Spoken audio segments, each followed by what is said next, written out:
રાજકોટ ગ્રામ્યના ઢાંક ગામે એક સોની વેપારીને ત્યારે ગ્રાહકના સ્વાંગમાં એક આંતરરાજ્ય ગેંગ પ્રવેશી છે અને જ્યાં અસલી દાગીનાઓ ભરતા તેવા નકલી દાગીનાઓ મૂકીને ઠગાઈ આચરવામાં આવી છે। પોલીસે ગણતરીના કલાકોમાં આંતરરાજ્ય ગેંગને ઝડપી પાડી છે।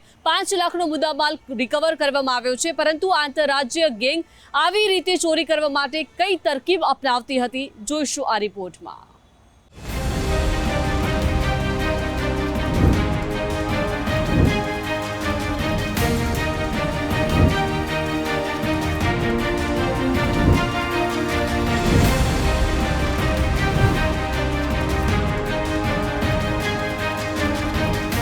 સૌરાષ્ટ્રમાં મુખ્ય મથક ગણાતા રાજકોટમાં સોના ચાંદીના ઘરેણાં તૈયાર કરવાનો વ્યવસાય ખૂબ જ મોટો છે। આ જ્વેલર સાથે છેતરપિંડીના કિસ્સા પણ છાશવારે સામે આવે છે। ઉપલેટા તાલુકાના ભાયાવદરના ઢાંક ગામે સોની વેપારી સાથે ઠગાઈ બની।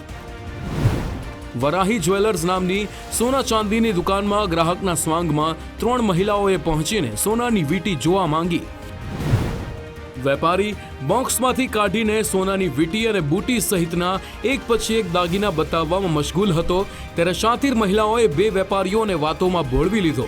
વેપારીની નજર ચૂક થતાં જ બોક્સમાંથી શાતીર મહિલાઓએ 2 સોનાની વીંટીઓ કાઢીને છુપાવી લીધી અને પોતાની પાસે પહેલાથી રાખેલી ભળતી જ ધાતુની વીંટીઓ સોનાના બોક્સમાં મૂકી દીધી।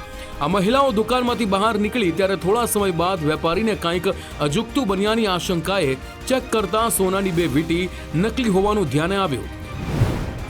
આ છેતરપિંડી મુદ્દે વારાહી જ્વેલર્સના માલિકે ભાયાવદર પોલીસ સ્ટેશનમાં ફરિયાદ નોંધાવી છે। જ્વેલરી શોપમાં લાગેલા સીસીટીવી કેમેરામાં 3 મહિલાઓ કેદ થઈ હોવાથી પોલીસ માટે ઠગ ટોળકીને શોધવાનું આસાન બન્યું। ભાયાવદર પોલીસે સીસીટીવી ફૂટેજ અને ટેકનિકલ સર્વેલન્સના આધારે તપાસ હાથ ધરી અને ગણતરીના કલાકોમાં જ ચોર ટોળકીના 2 પુરુષ અને 2 મહિલાઓની ધરપકડ કરવામાં પોલીસને સફળતા મળી। આ ટોળકી પાસેથી પોલીસે 5 લાખ રૂપિયાની કિંમતનો મુદ્દામાલ જપ્ત કર્યો છે। રાજકોટ ગ્રામ્ય જિલ્લાના ભાયાવદર પોલીસ સ્ટેશને સોની વેપારીઓને ટાર્ગેટ કરતી એક સુગઠિત છેતરપિંડી ગેંગને ઝડપી પાડવામાં મહત્વપૂર્ણ સફળતા મળેલી છે।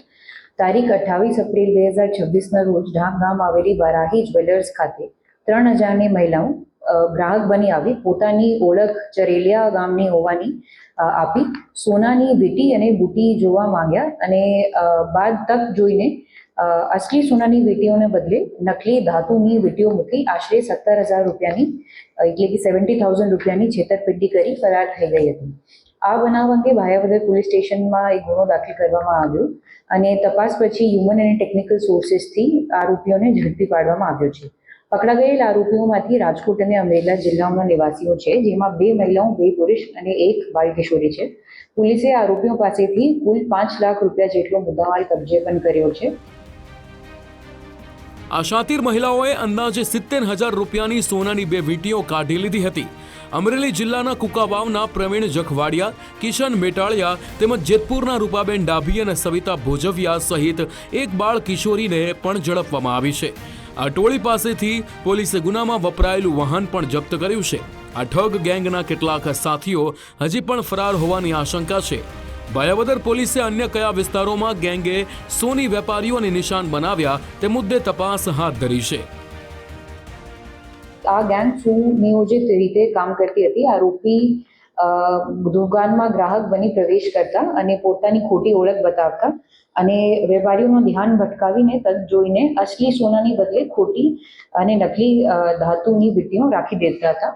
આરોપીઓ પૂછપરછ દરમિયાન 10 બીજી જગ્યા પણ એવું ગુના કરવાનું કબૂલ કર્યો છે, જેમાં પોરબંદર, વિરમગામ, બાંટવા, મીઠાપુર, પ્રાચી તથા કેશોદ સહિતના બીજા સ્થળો પણ છે। હવે વધુ પૂછપરછ ચાલુ છે અને અન્ય ગુનાઓ બહાર આવવાની શક્યતા છે। સોની વેપારીઓને છેતરતી ગેંગ પાસેથી 70,000ની સોનાની 2 વીંટી, 4 લાખ રૂપિયાની મેક્સી ટ્રક અને 31,000 રૂપિયાના 4 મોબાઈલ ફોન મળીને 5 લાખ રૂપિયાથી વધુનો મુદ્દામાલ જપ્ત કરવામાં આવ્યો છે। આ ટોળકીએ પોલીસની પ્રાથમિક પૂછપરછમાં પોરબંદર, વિરમગામ નજીકના માંડલ, બાંટવા, મીઠાપુર, પ્રાચી અને તાલાળા સહિત 7 સ્થળે સોની વેપારીઓને આ જ તરકીબથી છેતરિયાની કબૂલાત કરી છે। ભાયાવદર પોલીસે સોની વેપારીઓને અજાણ્યા ગ્રાહકોથી સતર્ક રહેવા, કિંમતી વસ્તુઓ બતાવતી વખતે સાવધાની રાખવા અને દુકાનમાં સીસીટીવી કાર્યરત રાખવા અપીલ કરી છે. હરેશ બાલિયા, ગુજરાત ફર્સ્ટ, ધોરાજી.